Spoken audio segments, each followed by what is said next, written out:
Before enlightenment, chopping wood and carrying water. After enlightenment, chopping wood and carrying water. That's a Zen proverb. That's our quote of the day. And this is Access the Podcast.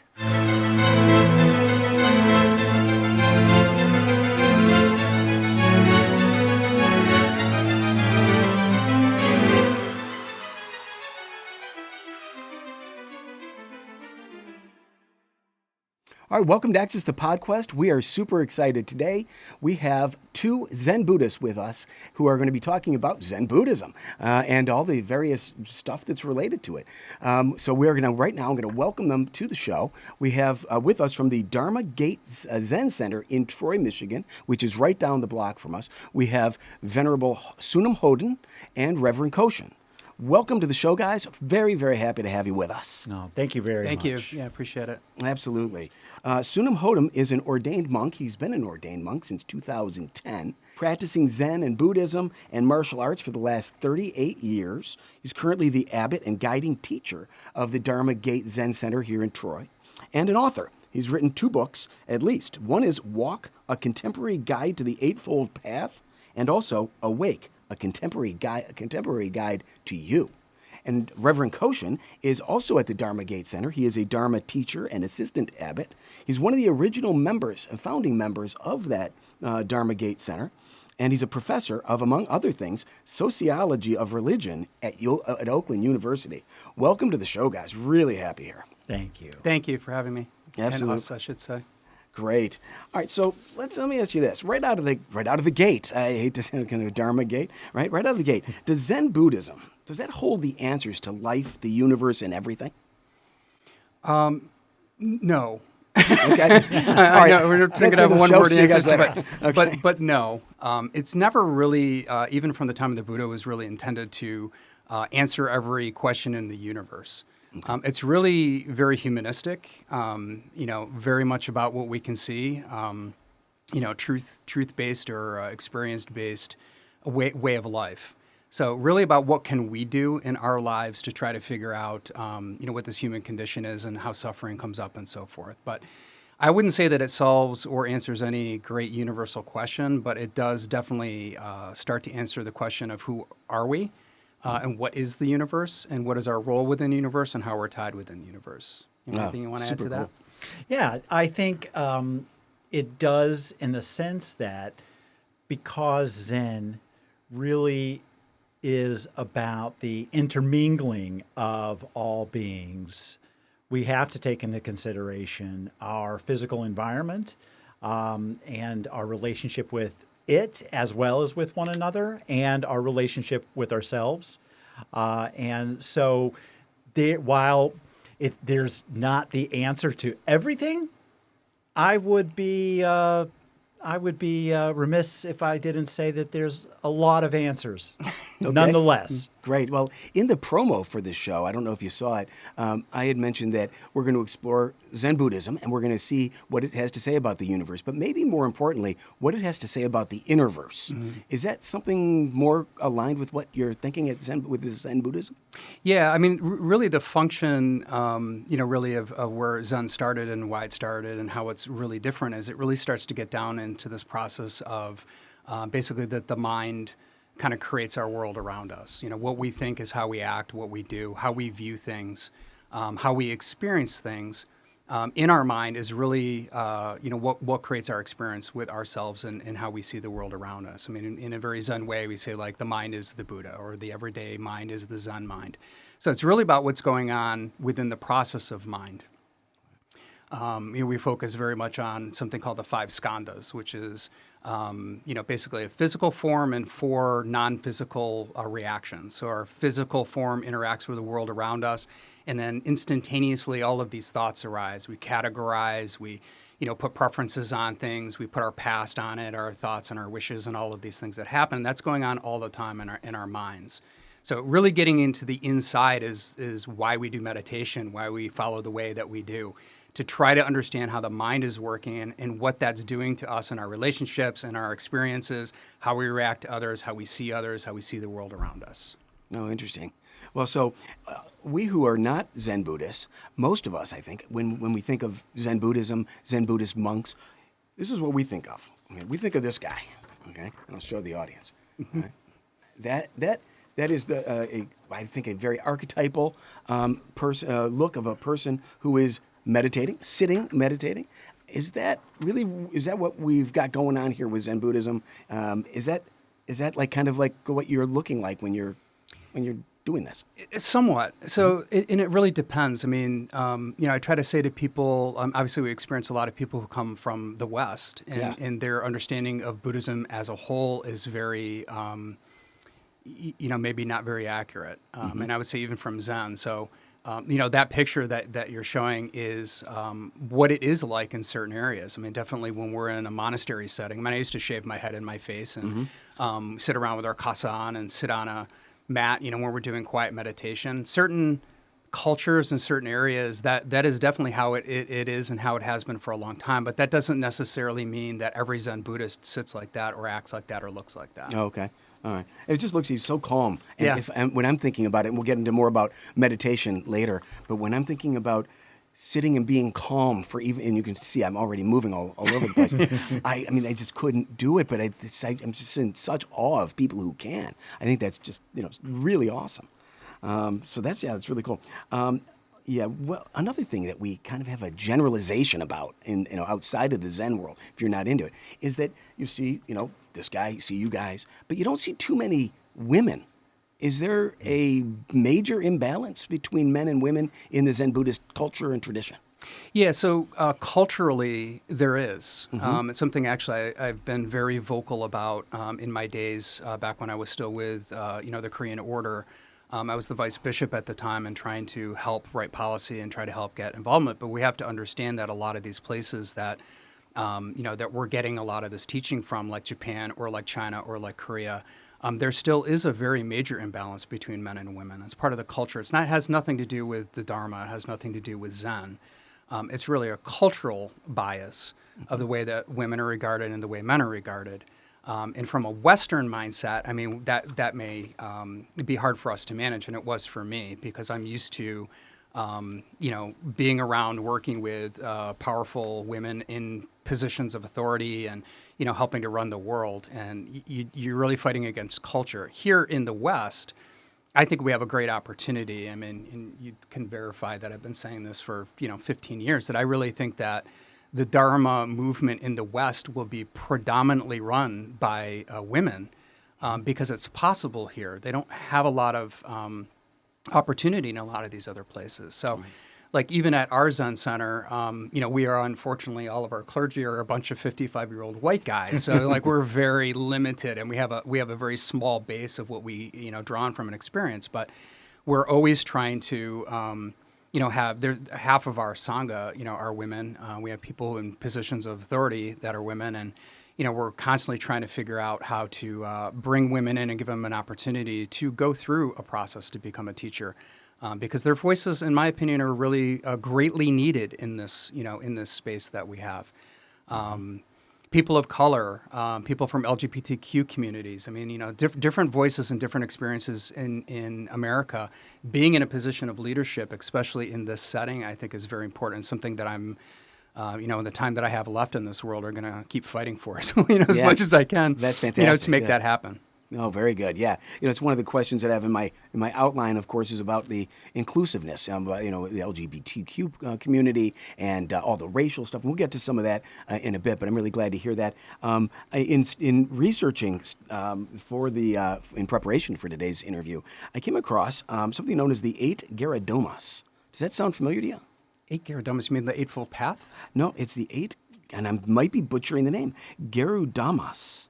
It's controversial because it's a bunch of rules that apply only to nuns in the Buddhist area. Okay, yeah. So I don't know what that is that you're referring to, but I can tell you from. So you had mentioned, like, I went through full ordination as a bhikkhu, which is like a full monk. And so it's bhikkhu and bhikkhuni. Bhikkhuni is the female form. From days past, from the original sangha when the Buddha was alive. The men followed the set of rules. The Vinaya is kind of set, like, these are the rules of being in the community. It took about 10 years until women were included in that. the Buddha had said at the time, like, women can be included, but they have to do everything the men do. But again, culturally, and we're talking about a very, very, very long time ago, 2,600 years ago, it's almost kind of hard to understand how long ago that was. The women had other rules that they had to follow on top of that. And a lot of it had to do with how a lot of those cultures viewed things like menstrual cycles and, different ways of, how they kept themselves up. I mean, I don't know, you can go through a lot of them, but I would say even today, like in my experience in some other places, women have, they go through the same training. When I was in the monastery and I was going through my training, there were women there and we were all side by side doing the same things. We slept in different areas, but that was it. Okay. And they were doing, it's tough. It's a harsh environment to be in. Yeah. And they were doing all the same things. It's really after that, are they given the same positions to be able to be an abbot or to run a center or to be in, a position of authority? And they really don't in a lot of those places at this point anyway. Yeah, maybe that's coming along. So and, you'll encounter this throughout different cultures, through different times, through different forms of Buddhism in different areas. Culturally will enforce their own views because Buddhism never really conquered anyone, took it over. They came in and they kind of acclimated into the culture that they were in. So you see, Vietnamese Buddhism, Vietnamese Zen is very different than Japanese Zen, is very different than Korean Zen, very different than Chinese Zen, very different than, even within those places, there's 3 or 4 different orders and they all kind of do something very, very different. So that cultural influence, depending on where it is, at what time it is, has a very strong impact on how women in particular were treated. That's why I say here in the West, and we have a lot of opportunity to make great headway in giving women an opportunity, same opportunity that men have to be able to go through ordination and lead sanghas and be, teachers and lead communities. That's great. That really is great. And before I want to jump into like what the major tenets and what Zen Buddhism is about, but before I do, I just want to clear up a couple of definitions you've been mentioning and the name of the center, Dharma. What is that? So Dharma, at its purest base of the word, basically means the truth. Okay. The same kanji that's used for Dharma also gets translated to law a lot. All Dharma is saying is that there is the truth of the universe. And when we use Dharma, the way we use it, it's usually referred to as teaching. So teaching, in our case, we're non-dogmatic. So we have no source of one book of truth or anything like that. And it's changed a lot over the years. But Dharma to us is guidance and direction and help along the way. So really things that point to us to be able to have our own understanding or our own awakening. Generally, that's what it is. Dharma can also be used, I don't want to get too off, but sometimes Dharma is used to mean all things. But basically, the truth of the the universe, the way things are, right. That kind of thing. Describing or pointing to the truth. Oh, okay, very cool. And what about sensaya? What is? I think you mentioned that word, or am I missing that? Sensaya? No. Sensei? Vensaya? Maybe I'm wrong. Vinaya. Vinaya. Yeah. Okay, yeah. So the Vinaya, the Vinaya were basically the written down rules of being in the Sangha at the very beginning. There's Vinaya that's still alive today. So you mentioned Theravada. Back when the Buddha was alive, there was the original Sangha. Sangha just means a community of followers. It used to really refer only to people that went through renunciation and became, a monk. So that group had a whole set of rules that they had to follow, and we still follow some of the basic ones today. Okay. Every group, as it started to spread after the Buddha died, one group kind of stayed along the direction that the Buddha had originally set, and they're now kind of referred to as Theravada. So Theravada literally means old father or the old ways, the old code. So they try to maintain what the original Sangha was doing, but the whole nother group within a generation or two broke off and moved on and started focusing on other things, including a lot of the rules. I mean, one of the reasons that breakup happened at the very early onset is over the Vinaya and over following rules and understanding that things change. And one group was kind of we look at as a very conservative group, want to keep things the way it is. And other people are saying, hey, the Buddha was talking about things changing and impermanence and, growing with the times. And they believed in something else. So you can look around these days and depending on the group, like the Japanese priest follow a completely different set of Vinaya or different set of rules to be a monk. Korea has a little bit more traditional. There's other groups throughout different places that all kind of follow their own. It's still kind of the same base, but there's been some change along the way. Okay.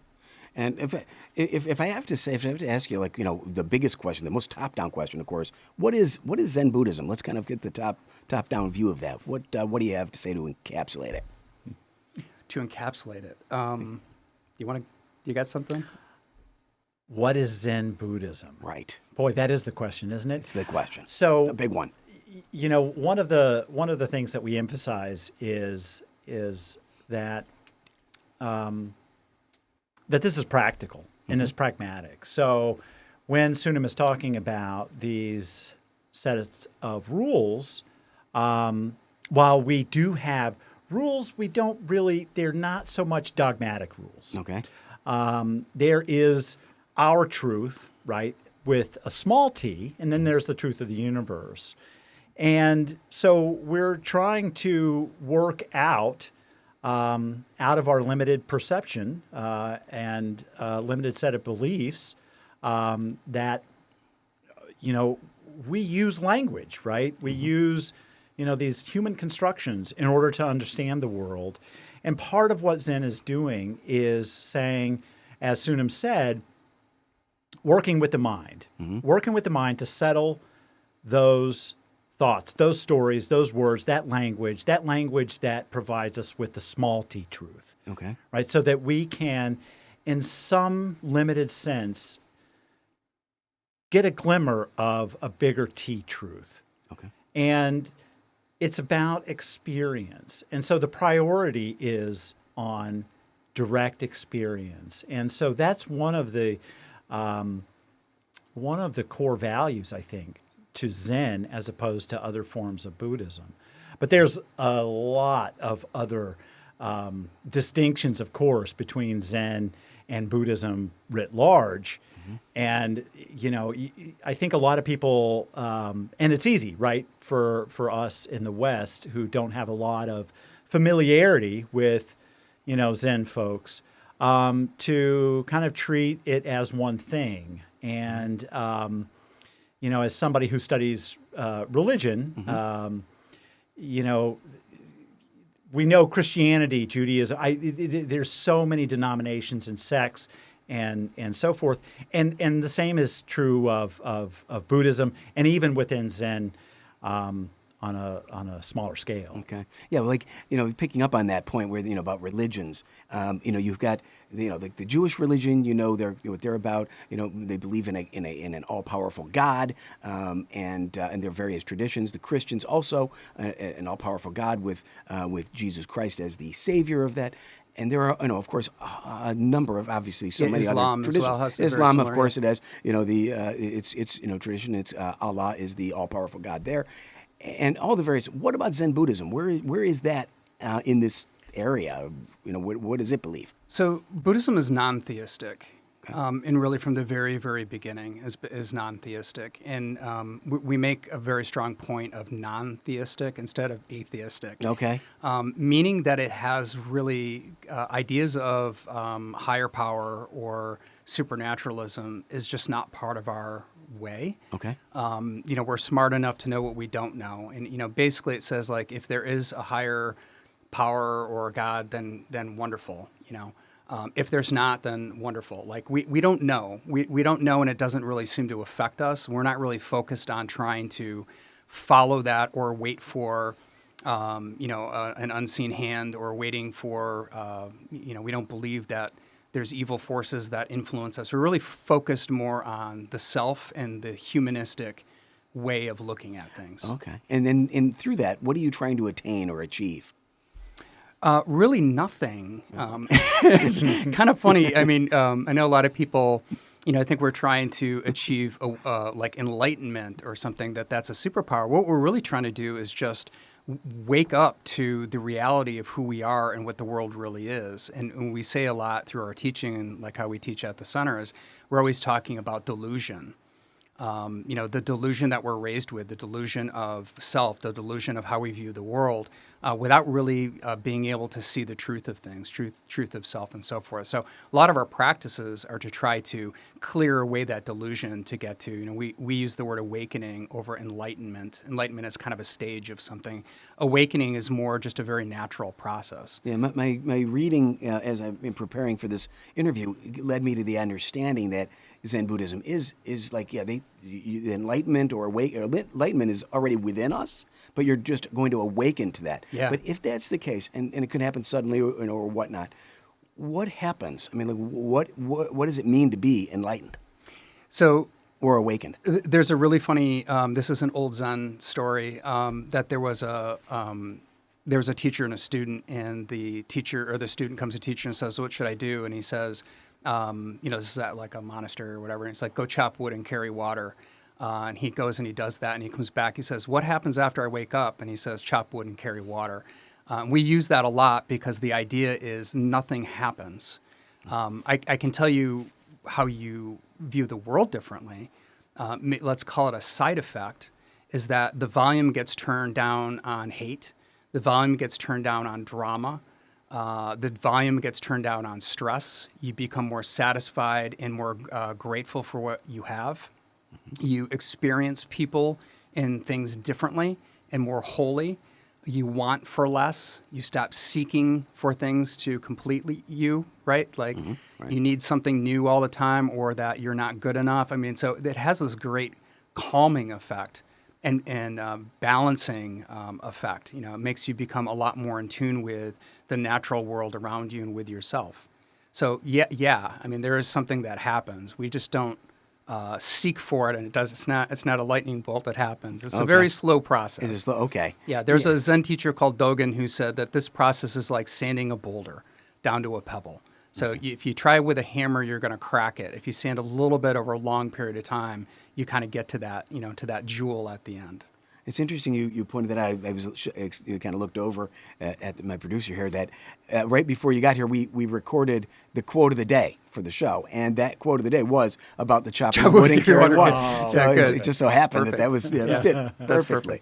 All right, so but I'm forgive me, I'm just not quite getting it. Like if let's say I'm practicing Zen Buddhism and I become like I'm me now, and then I get awakened, because I did whatever it took to get awakened or enlightened. What happens to me? Do I suddenly, is there like a radiating glow or something? I mean, what's going on? No. Okay. Yeah, unfortunately. No. What you just said, though, is great. And I'm glad you're bringing this up, because I think that's a lot of people's expectation. Right. I mean, like students for a long time, they're like, why don't I have superpowers yet? Why am I not,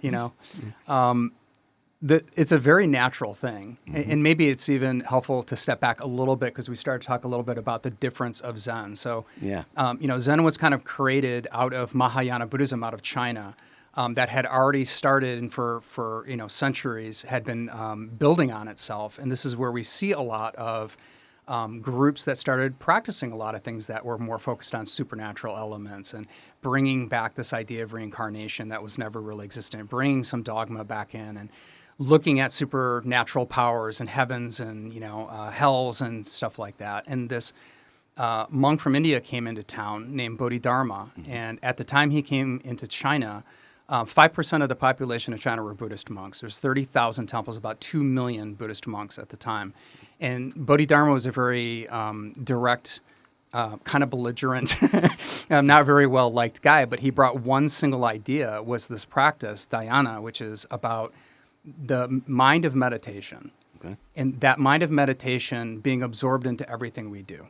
So dhyana was translated in Chinese as chana, and chana later got dropped to chan.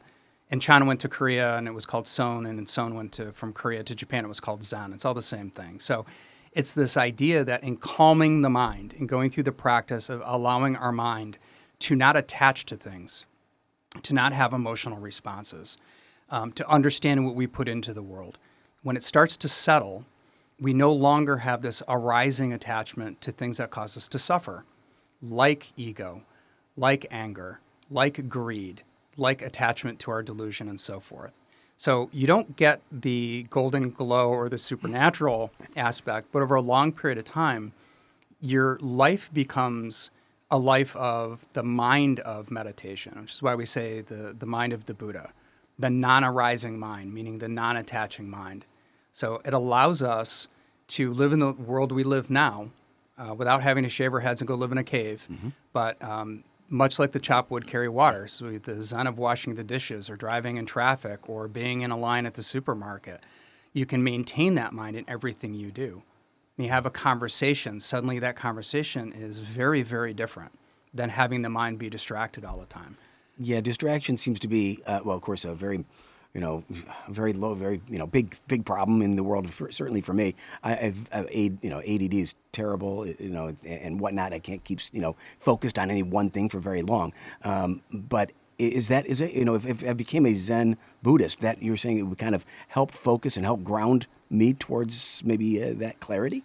Maybe. Okay, maybe not. Right, but here's the thing. I think that again, if we begin attaching goals and we want to get somewhere, right, and we think about our lives as being, a process, an ongoing process in which we're constantly working on ourselves and tweaking and fixing, then we're kind of missing the point, because the point is to be here, right? That's that mind of absorption. That's the ability to be present, and that means being present with things that we may or may not agree with or like. But it's the I like Sunim's use of it's a side effect. That's the side effect, but that shouldn't be why we practice. We practice to be here now, to be present, not to be someplace else, which means not trying, I need to be like this, right? Because that too can be a form of delusion when you think about, okay, well, what is my life supposed to look like? Well, depending upon who you ask and where you go, right, that could be very different. And so our practice is to learn how to be here, to be absorbed, and to take that mind, that Zen mind, with us, no matter what we're doing or where we go. Okay. Yeah, and when I'm looking at things and I think, okay, what's my life about? It's a lot to do with what's happening right now, but also about my thinking about what's going to be happening coming up real soon. Okay, and even further down the road, but a lot like what's happening in the next, very short period of time. And I'm hearing a lot of stuff, of course, reading about Zen Buddhism, reading about mindfulness, and the very kind of more modern look at being present in the now. Is there might be even a book with that title. I have trouble with it because I look at it and say, by the time I get done saying, let's be present in the now, there's no more now. It's now the next thing. So how do you guys treat that kind of thing? Yeah, so you're talking about kind of a really basic aspect of mindfulness. I mean, really, if you strip it down, it's exactly what you said, which one of our core principles is this idea of impermanence, that everything is changing all the time. And I know you talk a lot about science in some of your previous programs, and we're so aligned, with that aspect, because now we can actually prove a lot of these things. But everything is moving into something else all the time. So in this moment that we have, if you really look at it from maybe a little bit farther away, you start to realize that every single moment will never happen again exactly this way. So you can have a kind of a negative view of that, or you can look at the positive view, which is every single moment is completely unique and beautiful. It doesn't matter what's going on. It is what it is in that moment.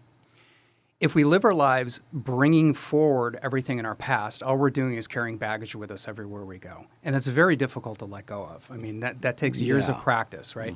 You're always bringing and recreating everything that you know of from your past, all of the good things and bad things and the trauma, who you think you are and how it's defined. And you're always trying to bring that into the present moment. And then at the same time, you're thinking about, well, what's the next moment? What do I need to do? Like, what's going to happen this weekend, my grocery list, or whatever it is. So with that clutter of a mind, it's very difficult to be completely present. You can't really appreciate the moment that is fleeting when you're filling your mind with both your past and your future. And it is true that we recreate our consciousness all the time. We are constantly recreating who we think we are. Every time we get out of bed in the morning, we're recreating our reality.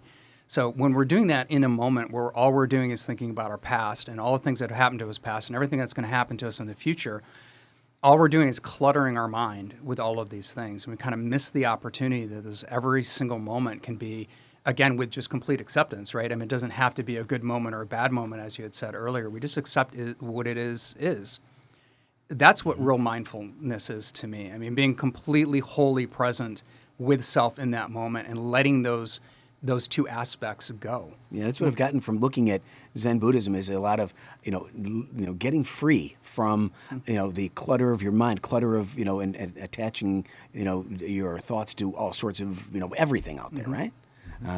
And it's so difficult. I mean, I can imagine how difficult it is to reach the level where you guys are at, and teachers and monk and abbots. I mean, for me, I'm thinking, what's my next question going to be?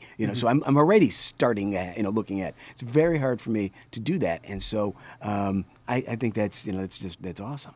You had mentioned that that there's a connection now between what you guys are thinking about in reaching this kind of level of clarity or level of declutter, if you will, and connection with modern science and motion. You mentioned motion.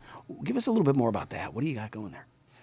Yeah, I mean, I'll go ahead and start, and then I want you to also jump in here too, especially from your work and stuff too. But Good.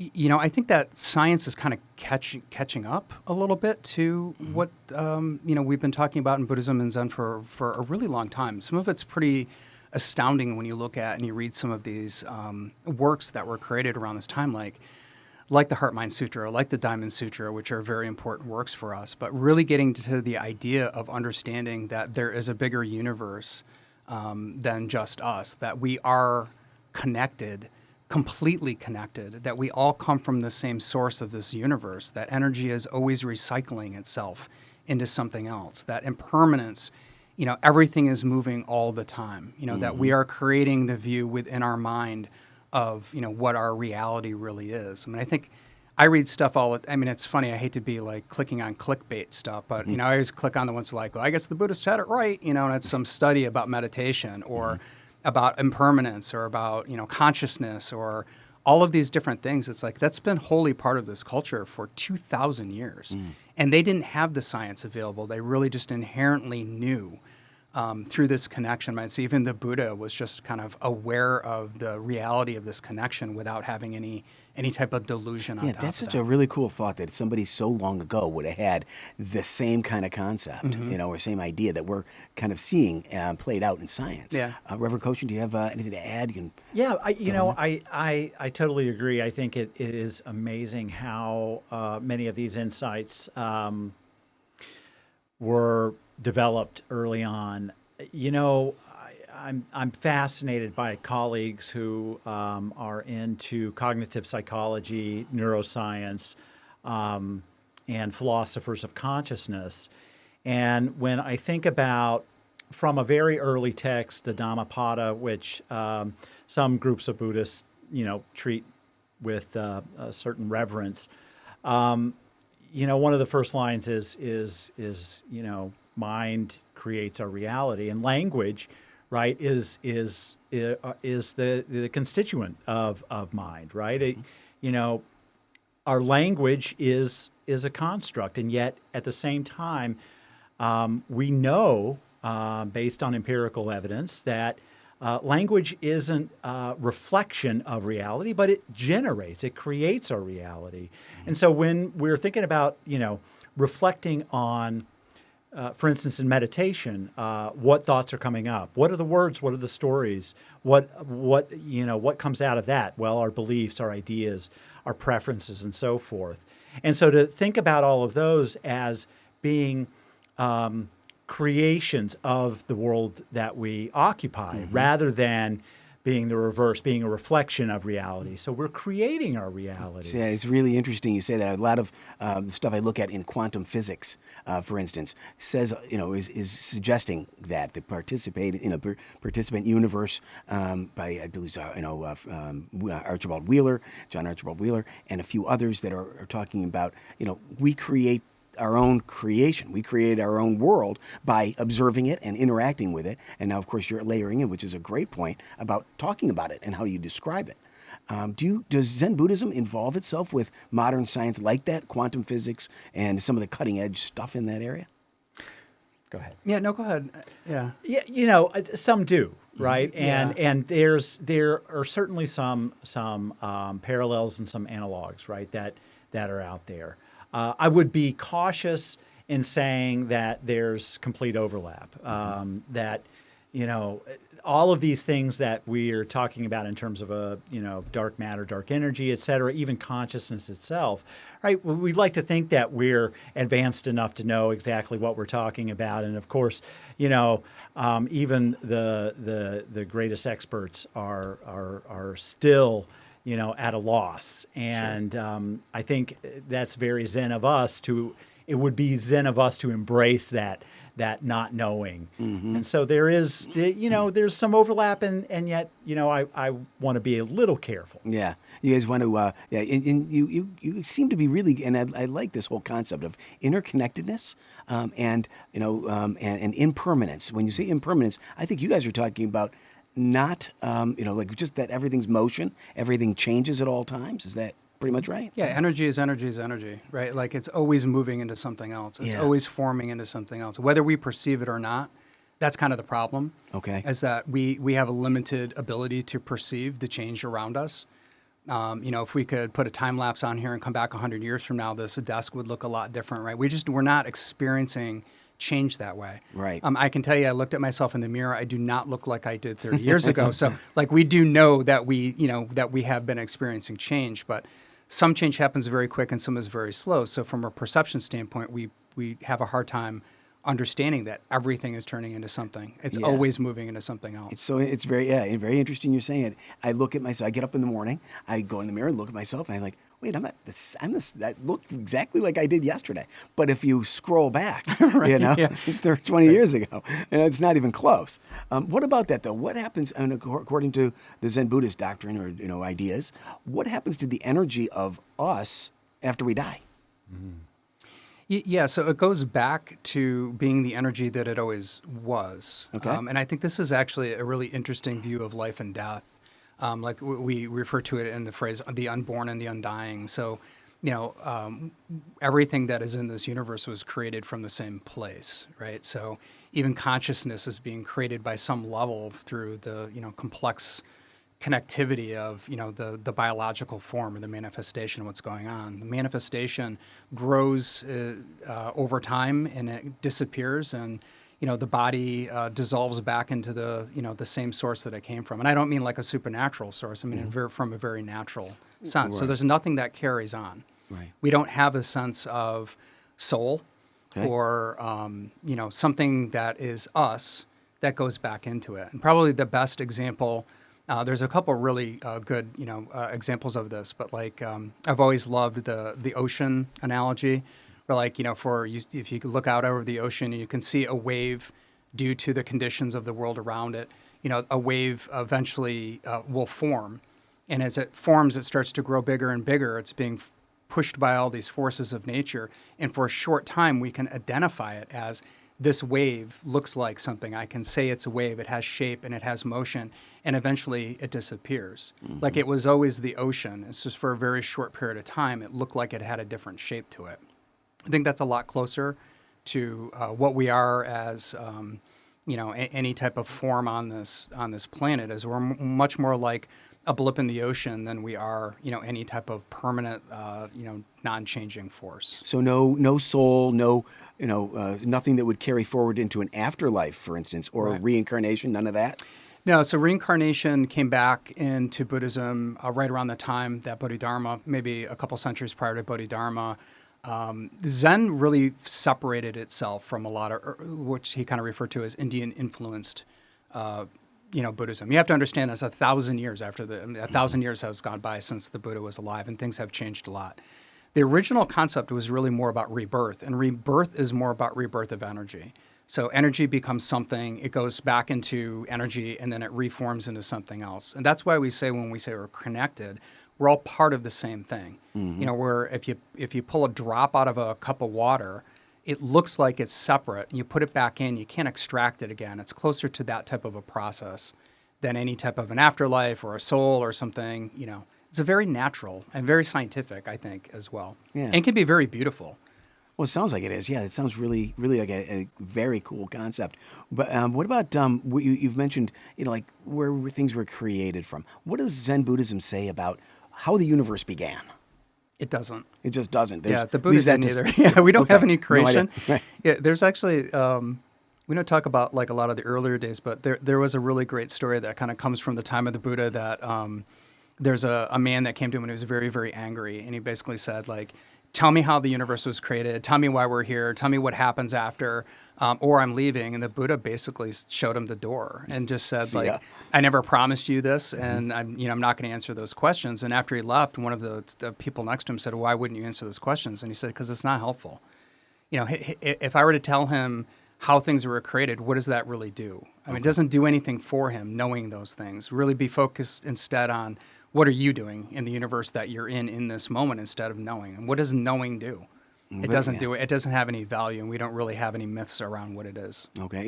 Is it like, there's a distinction between, saying, well, we don't have a position that we don't know what the answer is versus there was no creation and so everything was always here. Is there any distinction there, or are you really don't take a position at all? Yeah, I mean, not in Zen in particular. It's not defined that way. I mean, I would say that I believe that there was the great inflation, and I think that the Earth formed over millions of years, and I think that we are a product after 280,000 years being somewhat roughly in this form. I think the evolution is absolutely the way that things happened.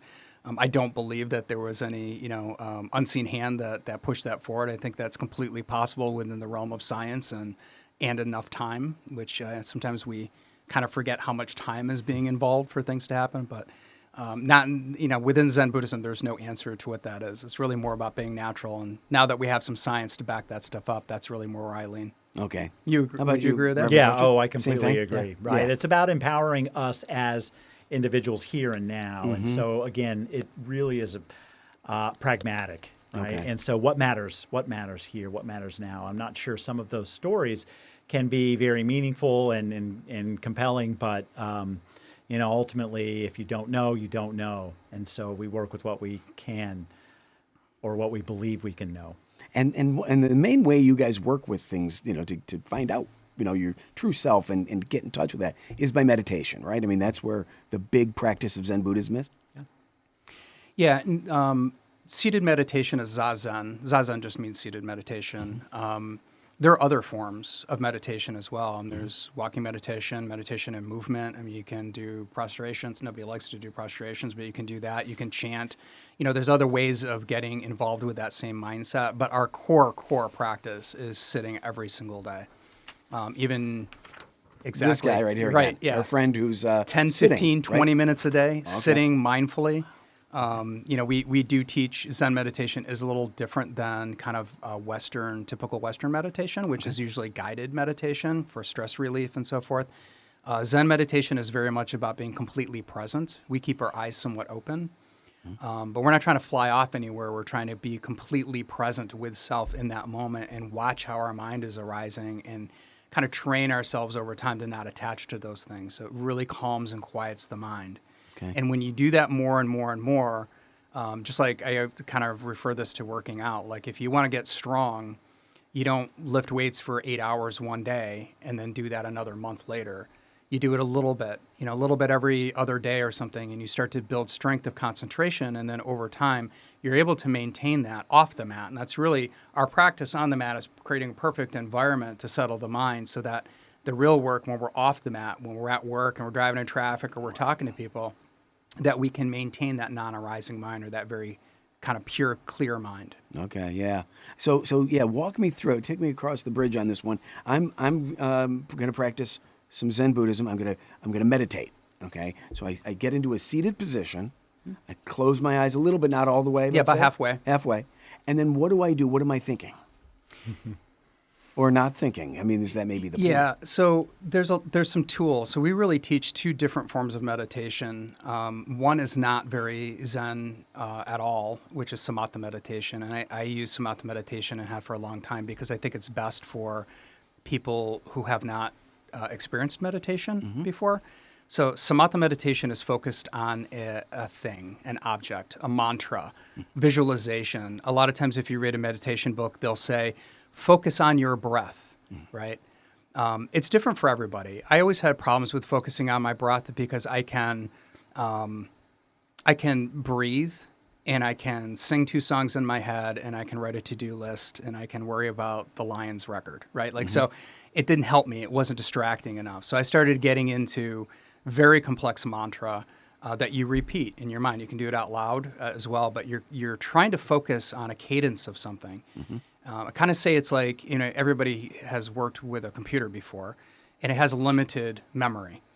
And like if you open Photoshop or something like that takes up a lot of memory. And then you try to open something else, it can't, right? Because you're overclocking the memory. And we try to do that with this form of concentration. So if we're using visualization or using a mantra, it's filling up maybe 90% of our ability and our concentration. It makes it very difficult for your mind to tug at your sleeve and pull you away. So that's one form. Okay. And once we do that over and over, and for a 20-minute period, it might take a while to get into it, and you may fall off. We use mala to help us to count the rotation, because physically we'll know if our hand stops that maybe our mind has stopped. Might go in and out of that a lot. The other form is shinkataza, which literally means just sitting, where we're trying to sit and have no attachment to anything that arises in mind. It's much more difficult.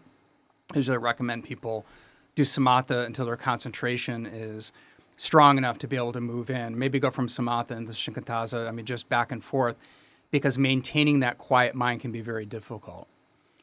People who start meditation in the West expect something very, very quickly. So if they sit for a couple times a week and it doesn't work, they say this meditation thing's stupid, it doesn't work. So we try to ease people into what's practical, like you just said, like pragmatic and practical, right? Like 10 minutes a day, start there. Anybody can sit for 10 minutes a day. If 10 starts to become comfortable, go to 15. If 15 is comfortable, go to 20. You really don't have to sit longer than 20 to 30 minutes a day, but you should sit every single day. Being able to clear that mind out before you have experiences around you. That's kind of the core of what meditation really is. It doesn't really matter your posture. There's a lot of different ways to do it, but keeping your mind completely wholly focused so that your mind can't distract you gives you the strength over time to build that power of concentration. Again, I think it's just amazing and really, awesome that people can do that. And you said, anyone can sit there for 10 minutes. We haven't known each other very long. For me, it's very difficult, extremely difficult to sit. Like I'm sitting here, this is a fascinating conversation.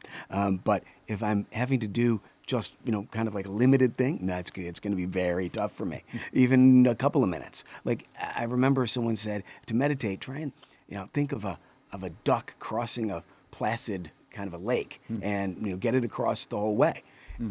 But, very quickly in a couple seconds, I'm like, okay, is that a duck or is it a swan? And then whatever. And then it's like, okay, well, I can't do it. Or I start feeling like I might never come out of this. I might just be stuck in there. Does that ever, do those kind of fears ever come up? Oh yeah, a lot. We've heard everything. I think. Maybe yes. Close to everything. Right, and one of the things that Sunim is speaking to is the value of discipline. Yeah. Right? So developing it over years. I've been doing this for more than 2 decades, sitting daily, and still the mind, right? That's natural. That things are going to come up, and some of these fears, also come up. Right. They never really go away. They just become a little more quiet. And they become a little more distant, and there's a kind of space that you create between those kind of fears, those thoughts, those stories that we tell. At the end of the day, at the end of the meditation, not session necessarily, but practice, you're looking to get that stillness of mind, right? That connection to one's, what they say, Buddha nature, right? Okay, and that's that interconnected, that everything is, as I understand it at least, that everything is interconnected with everything else. And I guess the word emptiness comes in, which doesn't necessarily, from what I understand, doesn't mean nothing. It just means interconnectedness. Is that right? Some kind of connectedness through this process. Yeah, a really important part of why Zen is very different is it focused on this concept of shunyata, of emptiness, which does not mean nothing. Right. It's kind of a non-dualistic way of looking at the world. So something and nothing. Sometimes I try to, it's hard to have this, we've tried a million times to try to explain this, but it's, a lot of Zen is like the minute you try to start talking about it, you're already off track because you have to use words and concepts, and we're trying to talk about non-conceptual, things, non-dualistic ways of looking at things. But like if you look at a cup has an outer shell and it has an empty inner part. The inner part can't exist without the outer shell, and the outer shell needs the inner part for it to be what it is. So it can be two things at once. Well, that's interesting you mentioned that because, we've been looking at a question that has been posed. How important is physical space, to this process? And you're saying that it's very important because you do have the physical cup, but also the emptiness within the cup, right? Yeah, and we kind of use that more of a concept of trying to show people that something can be two different things. Like a lot of times, an older teaching is like, is an elephant big or small? Well, now, to us it's big. To an airplane, it's small. So, it can be both big and small. It's really a matter of perception and where it is and where its place in the universe is. So, that's just a beginning to start to understand that there can be non-dualism in the way that we look at things. Getting to a point of emptiness, when we say, even within the Heart Mind Sutra, we're really talking about because of impermanence, that nothing stays in a permanent state for any length of time. You can't define it. We use the word tattva, which is suchness. I mean, there's the suchness of the manifestation in that moment, non-definable because it's already something else. It doesn't mean that you're blinking in and out of existence. Right. It's just non-definable because it's non-permanent. Is it fair to say then that the main aspect of this is realizing, again, one's true nature, but that true nature is an impermanent, non-carrying forward. It changes at all times. Correct, and that yeah. so there isn't any permanent nature to it. It's just that's what it is. It is change. Right. Okay. Everything is moving into something else all the time. It's always moving into something else. There's no point in any moment. I mean, we'd even say, even from a Mahayana standpoint, they say all of existence arises in the moment, falls in a moment, arises again over and over, right? So being able to understand, that's a very philosophical thing to say. Mm-hmm. The reality is, how do you take that into the world around you? How do you take that concept? Because we don't just sit like that picture. We're not sitting around on mats all day, smiling at butterflies and, it's not puppy dogs and, unicorns and glitter and stuff. I'm like, there's a reality to this. I work for a living. You work for a living. Right, we have relationships. We have car payments. We have everything else that's going on in the world around us. We're not different. Mm-hmm. Like you had said before, at the level we're at, we're not at any level. There's no level here. Okay. We've just been practicing for a long time. Right. What you do with how you make this become part of how you see the world around you is really the point. Yeah. So how you spend a moment in a conversation or how you spend a moment walking through the forest changes you. It's different because you know that it's only this one moment. And there's a great phrase in Japanese, ichigo ichie, which means one moment, one chance. So we use that. That actually just came up the other day. I was talking to a student about that. You have this one opportunity, this one encounter. It will never come again. What are you doing with that opportunity? Yeah. How are you embracing that particular moment? Right. Right. Okay. That's just, it's really cool. I really wanted to get into, we're running a little bit out of time, but I wanted to get into some of the lifestyle stuff like you just mentioned. You're, you have jobs, it's not like you're sitting in a monastery all day long, right? Right. Okay. And then, the Zen Buddhist, practice is just, do you get married and have children and that sort of thing, or is there rules against it? Depends. Okay. Certain groups do not allow that. Certain groups do. Like the Japanese way for centuries has been more about community and family. And again, that's very cultural. There's one group, so Japan invaded Korea, and then the Japanese Buddhist priests suggested with force that they get over their old ways and they start getting married and have kids. And so a lot of them did. And then the Japanese left. And then the old traditional group said, get rid of your wives and kids. And they said no, and they kind of separated into two groups. So the group I was with is Taekojang, which allowed you to be married. Okay. And I am married. I've been married for 30 years. I don't have kids. The other group tries to stay celibate, but they do also, family in Korea and other places is very important. So a lot of times they'll disrobe for a short period. They'll get married, they'll have kids, and then they'll re-robe so that they can kind of follow the culture of having family, which is super important there, but also try to follow, the idea of being celibate. So every group is a little bit different. Theravada is very strict.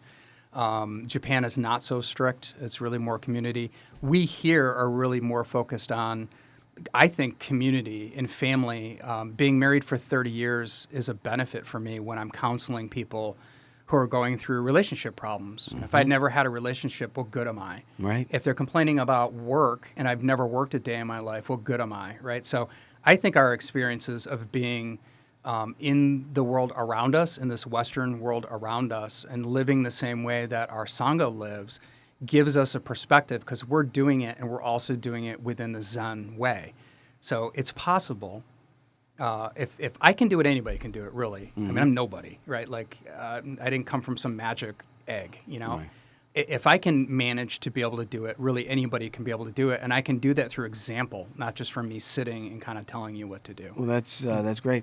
If people want to, because unfortunately, we're up against a clock, but if people want to know more about Zen Buddhism and get in touch with your group, how would they do it? What's the best way?